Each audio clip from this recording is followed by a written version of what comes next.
할렐루야 반갑습니다. 불러주실 거예요. 이미 찬송과 기도의 은혜를 많이 받아서 그냥 집에 가도 될 것 같아요. 우리 사랑하는 존경하는 우리 형님이신 박목사님을 또 이렇게 전에 교회에서도 뵀었고 이렇게 제가 교회에서도 뵈서 너무 감사드리고 수영로교에 있을 때 참 마음이 따뜻하시고 동료들을 이렇게 정이 많으신 형님이셨거든요. 이렇게 개척을 하셨고 또 그런 가운데도 기도로 동행해 주시고 또 선교로 도와주셔서 제가 참 몸둘 바를 모르게 감사드렸어요. 개척한 죄송합니다. 개척교회가 생겨서 언급하기가 쉽지 않거든요. 그런 가운데도 우리 박목사님께서 선교와 구제를 위해서 마음껏 선교하고 마음껏 구제를 위해서 개척하셨다는 말씀을 듣고 정말 존경스러웠습니다. 이 어려운 시대에 하나님께서 하나님의 나라를 세워가시고 우리 박목사님과 사모님 또 가족들 우리 박목사님과 사모님의 한 번 한 번 통해서 또 영상을 다 보시는 분들 통해서 하나님이 하나님의 나라를 아름답게 예수님의 사랑을 실천하는 아름다운 공동체로 여러분들을 귀하게 크게 사용하고 계시고 또 앞으로 더 그렇게 해주실 줄 믿습니다. 오늘 읽어주신 말씀을 중심으로 간증 설교가 되겠는데요. 제가 1년 반 투병하면서 깨달은 것들, 회개하는 것들, 하나님 주신 말씀들을 함께 나누는 시간이 되도록 하겠습니다. 우리가 살면서 참 좋은 일만 많이 있으면 좋을 텐데 그렇지 않잖아요.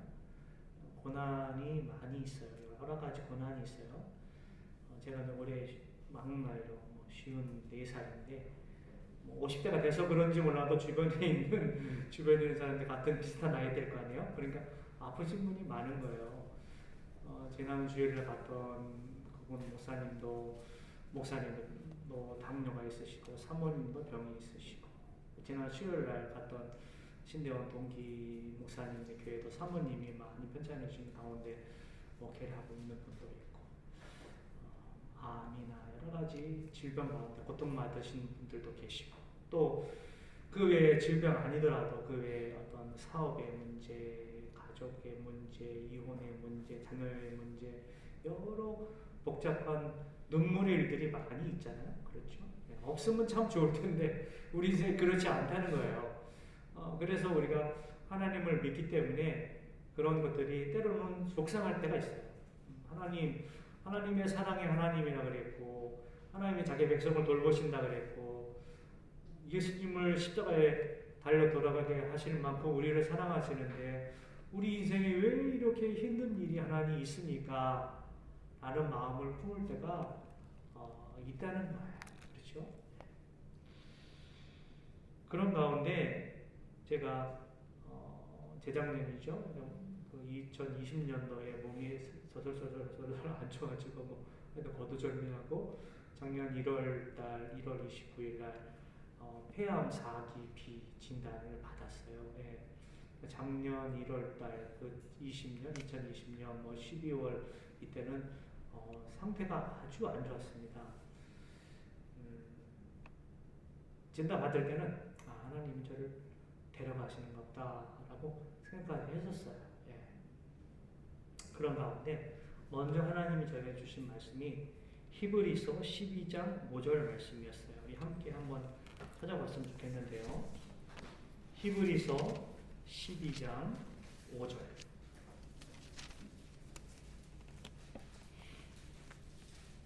6절 제가 가진 성경은 367쪽이네요. 히브리서 12장 5절 6절 함께 읽겠습니다. 시작. 또 아들들에게 권하는 같이 너희에게 권면하신 말씀도 이전보다 이르렀으되 내 아들아 주의 징계하심을 경히 여기지 말며 그에게 꾸지람을 받을 때 낙심하지 말라. 주께서 그 사랑하시는 자를 징계하시고 그가 받아들이시는 아들마다 채찍질하심이라 하였으니. 아멘. 보면요. 6절에 보면 주께서 그 사랑하시는 자를 징계하신다. 하나님이 우리를 사랑하셔서 때로는 징계를 하시는구나. 제가 먼저 이걸 깨달았어요. 물론 여러분 오해는 하지 마세요. 우리 하나님이 너무 잔인한 분이라서 무조건 깨닫게 하려고 무조건 치시는 하나님은 아니세요. 오래 참으시고 길이 수십 년을 참으시고 인내하시는 하나님이기도 하신데, 때로는 어떤 사람에게는 예상을 뛰어넘는 하나님 왜 나에게 이런 일이 일어납니까? 라고 말하고 싶을 정도의 채찍, 징계가 있다는 것입니다. 저는 저에게 일어난 폐암이 제 인생 계획에 없던 일이었지요. 그런데 그것을 통해서 하나님이 나를 사랑하셔서 하나님 마음도 아프셨을 거다. 사랑하는 아들을 폐암이라는 질병으로 깨닫게 하시려고 징계하셨으니까, 채찍하셨으니까 그 하나님의 마음이 내가 힘든 것보다 더 힘드셨을 것이다. 그런데요, 가만히 생각해 보니까 하나님이 만약에 저를 그냥 네 맘대로 해라, 잘못하세요, 해라, 그리고 하나님이 내버려 두셨다면, 내팽개 주셨다면 이런 채찍도 없고 징계도 없었을 거 아니에요. 그런데 하나님이 나를 사랑하시니까 죄 많고 허물 많은 이 죄인을 하나님이 그래도 다시 고쳐 쓰시려고, 일본 선교 저 구석 어디에선가라도 조금이라도 쓰시려고, 다시 고쳐 쓰시려고 나를 치셨다는 그 하나님의 사랑, 포기하지 않으신 그 사랑, 그것에 저는 감사했어요.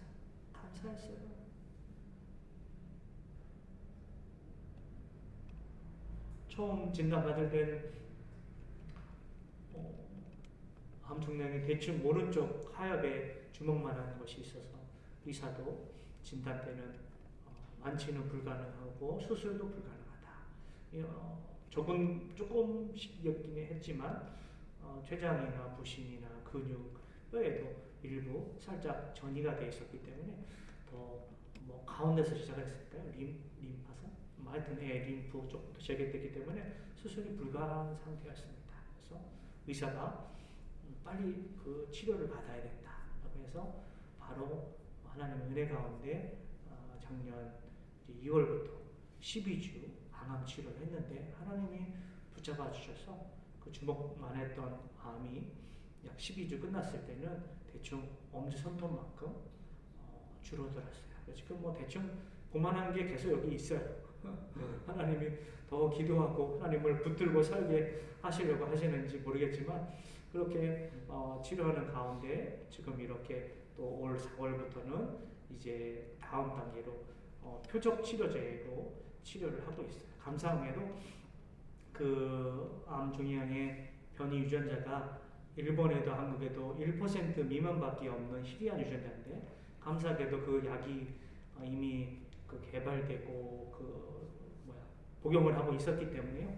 감사하게도 그 약을 일본에서 먹고 있는데, 희한한 건 제가 다니고 있는 병원이 고베 대학이라는 그래도 일본의 국립대학 병원인데, 그 호흡기 내과에서 이 유전자 변이로 이 약으로 치료하는 사람이 제가 역사상 처음이래요. 그래서 의사들이 눈여겨 보고 있어요. 그것도 감사하다 그렇게 생각하고 있습니다. 그렇게 하나님은 저를 만들어 가시고 고쳐 가시고 깨닫게 해 주셨어요. 그러면서 두 번째로 깨닫는 것은 내가 죄인 중에 괴수구나. 죄인 중에 괴수구나 라는 걸 깨닫게 해주셨어요. 투병을 하면서 항암 치료를 작년에 하면서 약물 부작용도 있었겠지만, 새벽에 잠이 깨서 기도하고 찬송하고 성경 묵상하고 그런 가운데 하나님이 제 안에 감추어진 죄들, 숨겨진 죄들을 하나님이 보게 하셨어요. 철저하게 깨닫게 하셨어요. 마음의 죄, 게으름, 무지함, 음란함, 위선, 나약함, 열정 없음, 정죄하는 죄, 탐욕과 시기, 명예욕, 거짓과 위선 등등. 내 안이 얼마나 썩어 문드러져 있든지 하나님 그것을 보게 하셨어요. 아마 저의 인생에 이 폐암이 일어나지 않았다고 한다면 깨닫는 것이 늦든지 깨닫지 못했든지 그랬을지도 몰라요. 그래서 감사한 거예요. 하나님 나를 이렇게 해서라도 회개시키시고 깨닫게 하시고, 그래서 하나님 감사합니다. 하나님 그런 마음을 주셨어요. 제가 음성을 들은 건 아니고요. 그런 마음을 주셨어요. 넌 이대로 안 되겠다. 넌 이대로 안 되겠다. 그래서 회개하게 하셨어요. 그래서 제가 작년에도 몇 번 이게 줌으로 말씀을 나누고 간증을 하면서 하나님이 저에게 그런 마음을 주셨어요. 제가 육체의 질병을 얻었지만 영혼에는 거룩함을 얻었습니다. 완전히 다 된 것은 아니에요. 지금도 하나님이 만지시고 지금도 아직도 교만함이 내 안에 있고 거짓과 위선과 탐욕들이 제 안에 있죠. 예. 우리가 주님 만나는 그날까지 이 땅에서 죄악된 본성 가운데 사니까 그런 부분이 있는데, 하나님이 육체의 질병을 허락하셨지만 육체의 건강보다 더 중요한 것은 영혼의 거룩함이라는 것을 깨닫게 해주셨어요. 그래서 저는 감사해요. 하나님이 이 질병을 허락하셔서 저를 겸손하게 하시고 낮추시고 항복하게 하셔서 하나님의 사랑을 더 깨닫게 하시고 무엇보다 영혼의 거룩함들을 회개하게 하신 하나님의 은혜에 너무 감사했어요. 제가 나중에 알았는데 저희 아내가 수영농회 사모님들이 쓴 샤마지에 저는 원고를 보았는데 글을 이렇게 써서 보냈더라고요. 나중에 이제 그 원고가 이제 선교사들한테 이렇게 오거든요. PDF 파일로. 내가 그걸 봤더니 남편한테는 얘기 못했지만 제가 폐암 걸리고 감사했다라고 글을 썼더라고요. 제 글을 보면 아마 열받을지 몰라서 아마 저한테 얘기를 안 했던 것 같은데 저도 그랬어요. 그러니까 부부에게 똑같은 마음을 주셨던 것 같아요. 예. 그렇게 치료를 하고 하는 가운데 하나님이 두 번째로 저에게 주신 깨달음은 우리가 너무나 잘 아는 말이고 늘 하는 말이지만 내 인생의 주인은 내가 아니다 라는 것을 철저하게 깨닫게 하셨어요. 잠시 말씀드렸지만 작년 1월 달에 제가 폐암에 걸릴 것을 제가 제 인생의 계획에 세웠겠습니까? 안 세웠겠죠. 2020년 12월에 내년 달력을 캘린더를 세면서 2021년 1월 달에 폐암 걸려야지 이렇게 예정을 세우는 사람은 아무도 없어요. 그렇죠?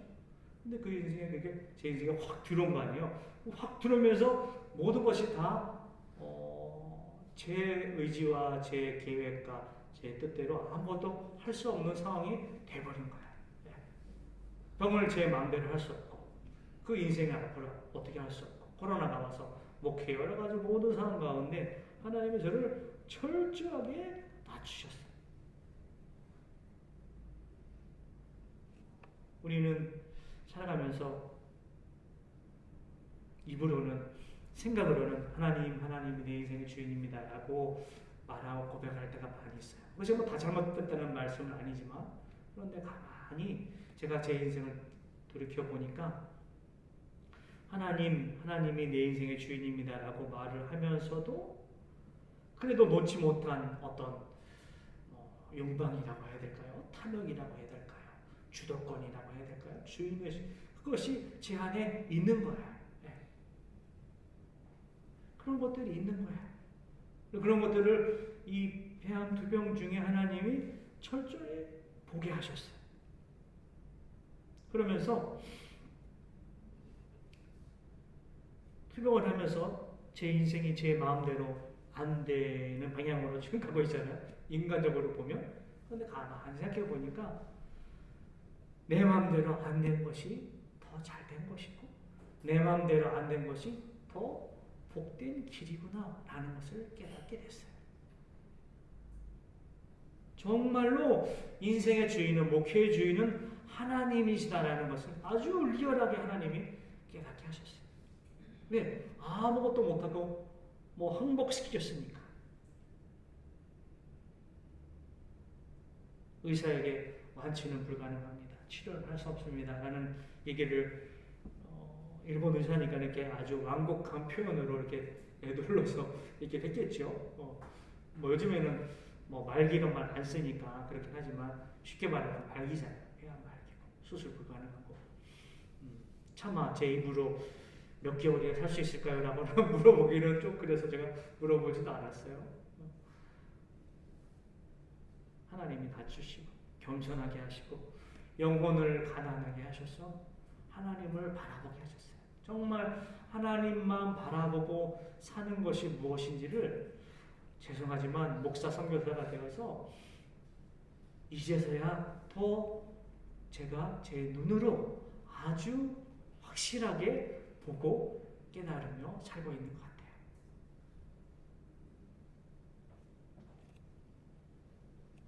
그런 가운데 올해 읽은 책 중에 이런 비슷한 제가 지금 느낀 그런 마음들을 칼빈이 쓴 풀복 강해라는 조그만 책이 있는데 그 책을 읽다가 그래 바로 이거다 라고 제가 무릎을 친 구절이 있었어요. 제가 읽어드릴게요.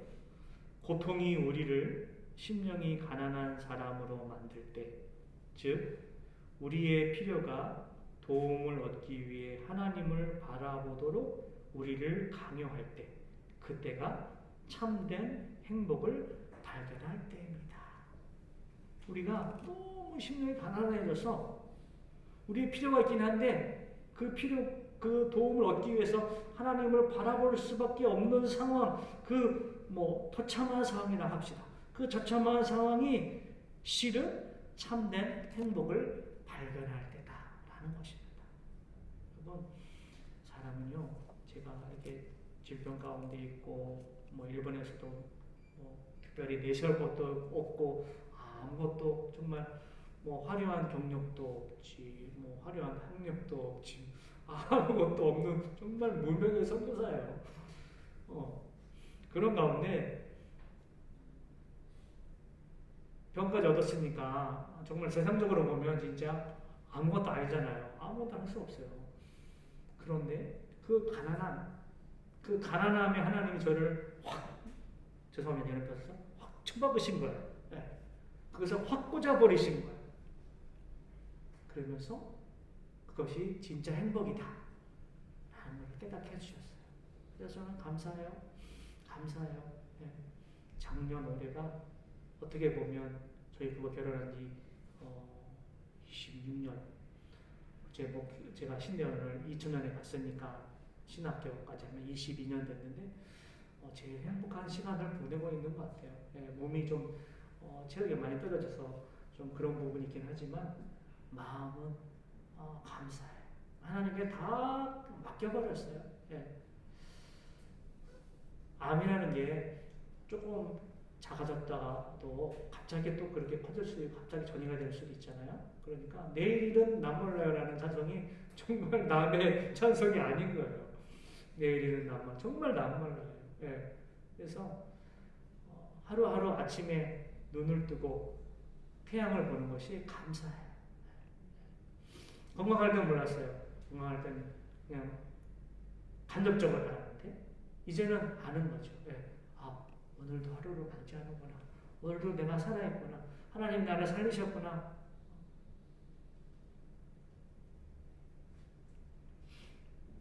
그러면서 또 깨달은 것, 세 번째 깨달은 것은 말씀드린 두 번째나 비슷한 내용인데요.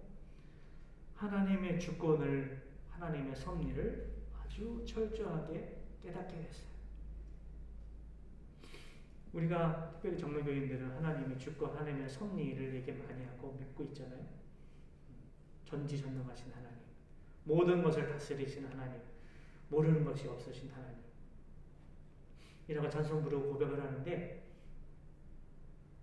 어떤 어려운 가운데 질병 가운데 있으면 하나님의 주권이 믿어지기 쉽지 않아요.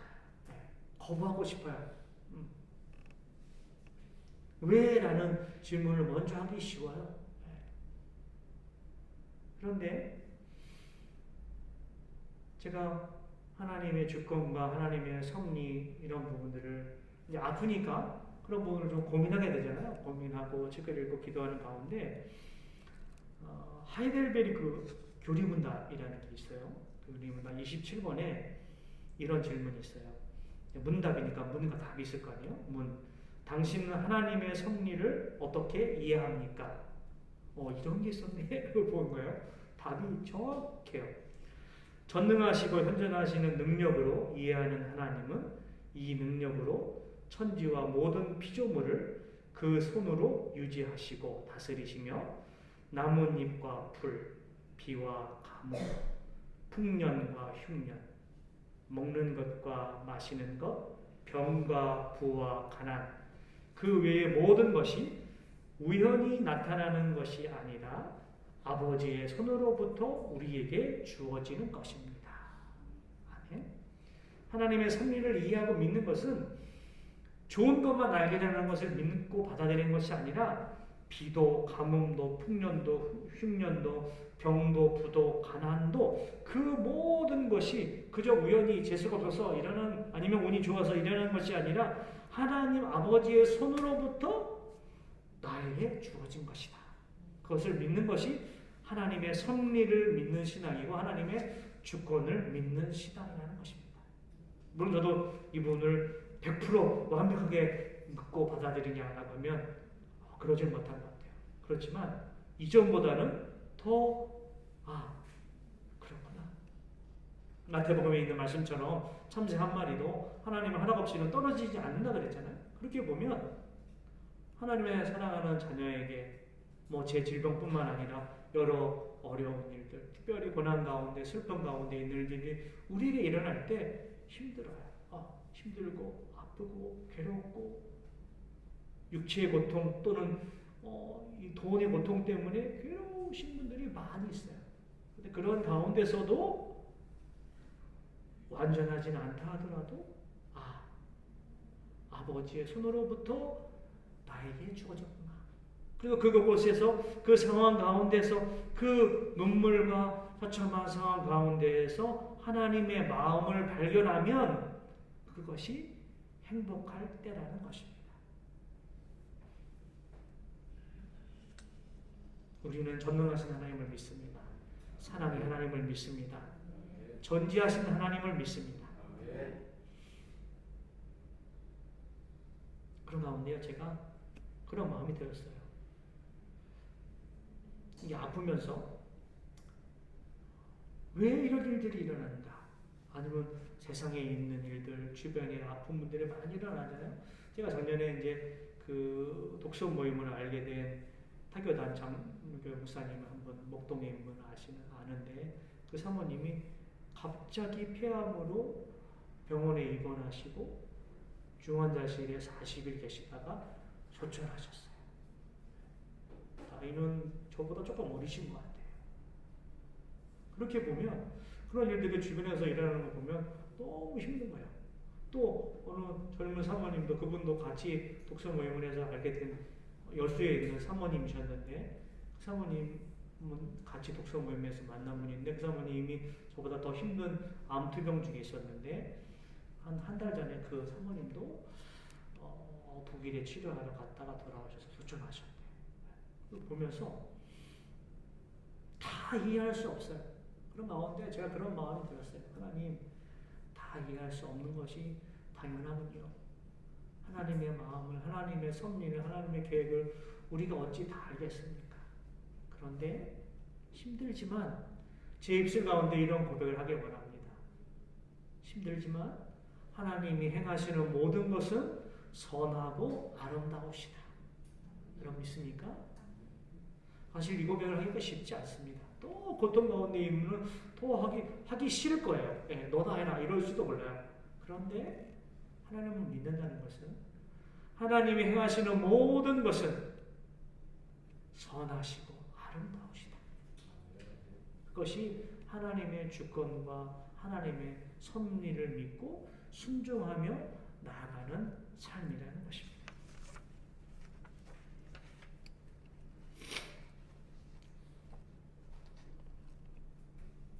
마지막으로 우리가 어떤 삶에 처하든지 하나님의 영광에 찬송이 되는 삶을 살아야 한다는 것이에요.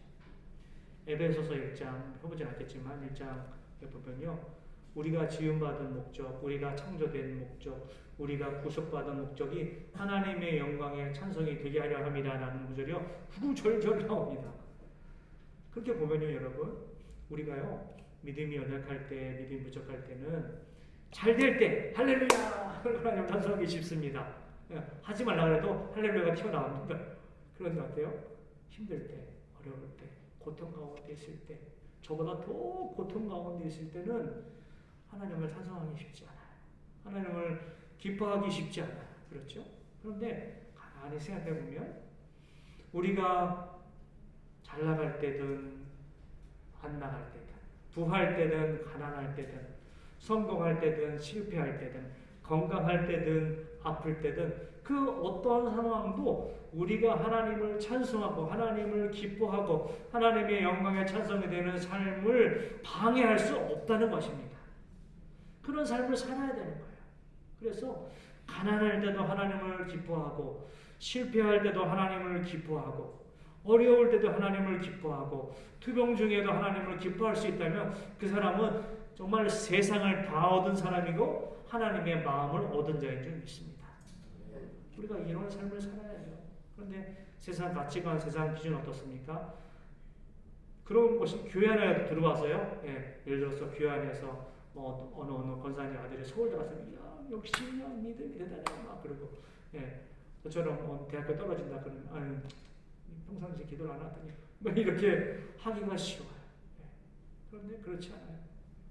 우리가 성공하는 것, 우리가 실패하는 것, 우리가 잘 나가는 것, 못 나가는 그 모든 것이 하나님의 주권 안에 있고 하나님의 섭리 안에 있다는 것입니다. 그래서 우리는요 어떤 가운데 있든지, 죄송합니다, 개척교회든지 기성교회든지 교인이 1명이든 100명이든 어떤 상황 가운데 있든지 그 안에서 하나님을 기뻐하는 삶을 산다면 그 인생이 제일 행복한 인생인 줄 믿습니다.